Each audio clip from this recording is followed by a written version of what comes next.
everyone, my name is David, and today I'm gonna read this book named Mr. Mackey is Wacky. Let's get started.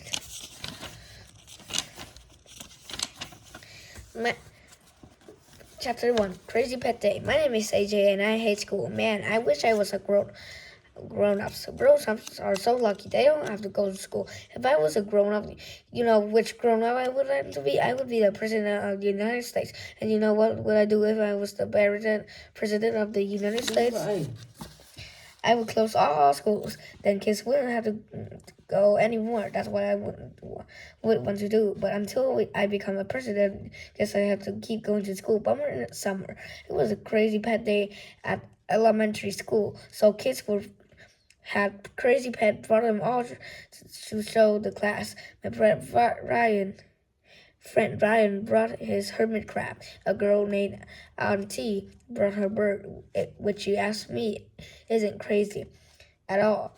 If I don't have a crazy pet. I just have a dog, which isn't crazy at all. I wish I have a penguin. Penguins are cool, but my parents won't get one because they live in Antarctica. Penguins, that is, not my parents. My parents live at home with me. Eek!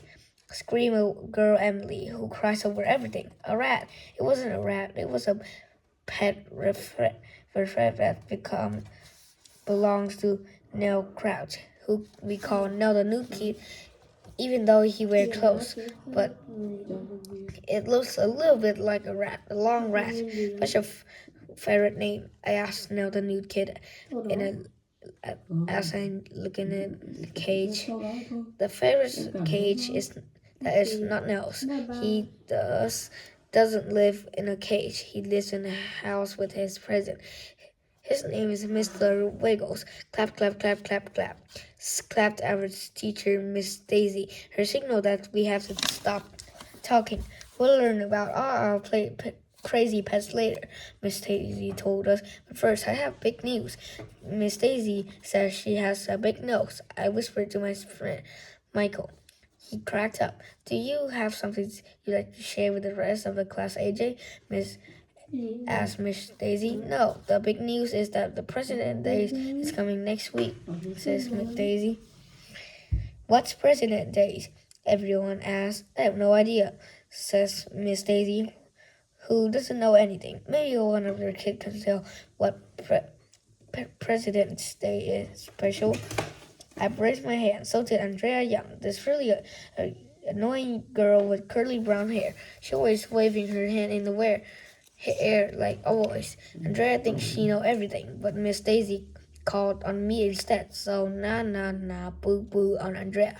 President Day is special because we get a day off school. I said anytime get a day off school is special. Everybody laughed, even though I didn't say anything funny. Gee, I'm not sure that's right, AJ said. Miss Daisy, can anyone else tell what President Day is special? And Andrea and Enemy are waving their hand and moaning, ooh, like they were dying. So they are so annoying, but Miss Daisy called Michael, who never ties his shoes. President Days are special because it's the day big screen TVs go on sale, says Michael. My dad is gonna buy one, a really big one. Big screen TVs are cool, I told Michael. The only thing better than watching TV is watching a big screen TV. Hey, Ryan whispered to Michael, can me and AJ come over and watch on big screen TV? Sure, you can get a screen so big that it's bigger than your house, I suggest. That's impossible. It wouldn't fit in the house. Who needs a house? I said, you can just live inside the TV. I'm always coming up with genius ideas like that. That's why I'm in the Gift and Talented program. Enough chit-chat, said Miss Daisy. I'm still waiting for somebody to tell me why President Day is special. No one raised their hand, so Miss Daisy called on Miss Smarty Pants. I know more than you do. Why can't a bunch of president fall on her head? President Day is the day we honor. Andrea never gets a chance to finish her sentence because at that very moment, the most amazing thing in the history of the world happened. I'm not going to tell you what it was. Okay, I'll tell you, but you have to read the next chapter. So, nah, boo on you. Mr. Mackey's fake beard. Ha ha. I knew you'd keep reading. Well, Andrea still was telling us Why President Day was special, this tall, skinny guy walked into class. He's wearing a dark suit, a big hat, and a really thick beard. He was holding a can of chicken noodle soup. It looks like Abraham Lincoln, shouted Emily, who looks like she just saw a famous rock star or something. He's my favorite president.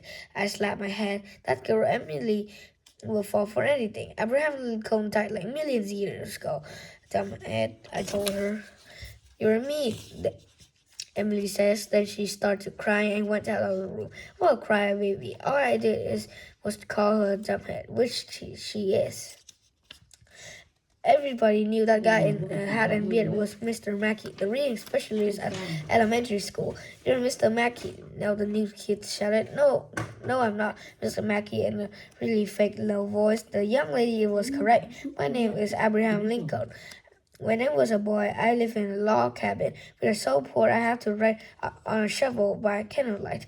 You're not Abraham Lincoln, we all yelled. You're Mr. Mackey. Okay. I thought I could fool you. But Mr. Mackey pulled off his hat and fake beard and tossed them on the floor. That's when the most amazing in the world happened. Emily came back to the room. Well, that wasn't the amazing part. Emily comes back in the room all the time. Then the amazing part is when she came back, Emily stepped on Mr. Mackey's fake beard. Eek! She screamed, a rat! Emily slipped and fell. She was on the floor, freaking out. It was hilarious.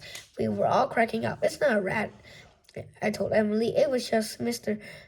Mackey's fake beard, dumbhead. Emily started crying and went running out of the room again. She's weird. Mr. Mackey was reading that suit that he could brought into our class. I love to read, said Mr. Mackey. Don't you? Yeah, said all the girls. No, said all the boys.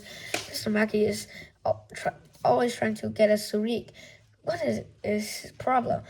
Doesn't he know that reading is a big bore? Why are you even reading a book? If I were you, I would do something worthwhile, like watching a big screen TV. The only books worth reading are Dr. Caesar's book. He was cool.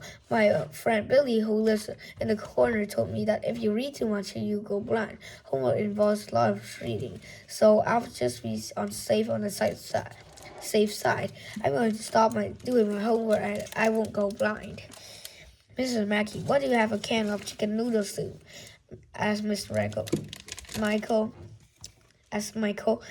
I was reading the label, he says. Reading takes you on a journey, so you can't watch on TV, I says. But you can learn so much more by reading, says Mrs. Mackey, because you can use more imagination. I'll read anything. But what can you learn from soup can? Asked Ryan. I learned that chickens have noodles, says Maggie. Chickens have fingers too, says Michael. My mom's give chicken finger for lunch all the times. Chicken have nuggets too, I added. They do not. Do not. We went back and forth for that for a while. Let's discuss chicken from another chat, says Miss Daisy. I think Mr. Mackey is here to talk about President's Day. Right you are, said Mr. Mackey. I have an idea to promote reading at elementary school. In a celebration of President's Day, we're going to read all about the presidents. We are going to learn a lot. Each of you is going to give an oral report on president. You even get to dress up as your president. The whole school will be involved. Doesn't that sound fun? Yeah, said all the girls. No, said all the boys. Why is it? Girls always want to read books, learn stuff, give reports, and play dress up. What is that problem? Girls are weird. How come never separate anything by sitting around and watching a big screen TV? I think it's a great idea, says Mr. Daisy. A girl, of course. I don't know anything about the president. Of course not. Miss Daisy didn't know anything about anything. I can't believe she got a job as a teacher. I think it's a great idea, and said Andrea, the big brown noser. When did you get this great idea, Mr. Mackey? 47 years ago, he replied. I can't wait to start on my oral report. Andrea says, all excited, I'm going to work really hard and do the best job I can. Can you possibly be more any boring? I asked her. I have to go now, Mr. Mackey says, because I have a lot of reading to read. I have to read the newspaper, then I have to read the back of the cereal book, then I have to read the graffiti in the bathroom, then I have to read the phone book. That guy loves reading. He's weird. Who can tell us something about the real Abraham Lincoln? Miss Daisy asked after Miss Mackey left with his hat and beard.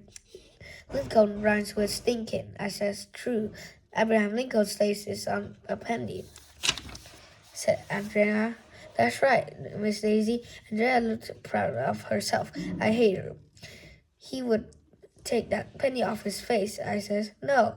Andrea says, I mean his face is on the penny. How did he hold the penny on the face? Ren asked with glue. That is disgusting, said Michael. I wouldn't put glue on my face. He was probably trying to cover up his pimples. I told them, when my big sister has pimples, she won't even go outside. Enough chit-chat, said Miss Daisy, clapping her hands again. Let's look at our crazy pets now. I still say Abraham Lincoln is weird to put his pennies on his face. We took some of the animals out of their cages and look at them. Ryan told us about the hermit crab. Hermit crabs are really boring. They don't do anything. You can hardly even tell when they die because they do the same stuff that they did when they were alive. Nothing. Hermit crabs are weird. Anity told us about her bird. It was boring too because it didn't talk or anything. The only cool birds are the ones who can talk. Now the new kid told us about his ferret. He says ferrets has very bad eyesight and they poop when they get excited. We all tried to not get Mr. Wrinkles excited. Everybody thought he was cool, even though he looked sort of disgusting. Emily says she is allergic to ferret's fur. It makes her cough and rub her eyes. Ferrets are gross anyway, she says.